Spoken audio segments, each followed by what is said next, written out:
হাইনজাওয়ালা lame জ্বালাইয়া ভরাত বইতাম, জানুবারি সাটিত বইয়া মাটির হাঙ্কিতে খাইতাম। একটু পরে দাদি আইয়া খান্দাত ঘুমাইতা, খাঞ্চনওয়ালা খাঙ্গাল সাধুর কিচ্ছা শুনাইতা।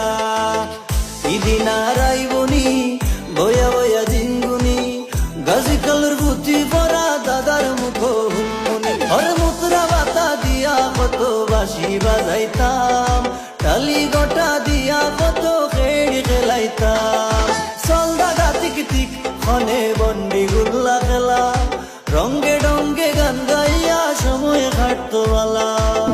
বৈনাকের তেলমুনি টুফা টুফি খাইমুনি, আষাঢ় আর শ্রাবণ মাসে তুকুতে খেলা খেলমুনি। হরে মুত্রা বাতা দিয়া কত বাঁশি বাজাইতাম।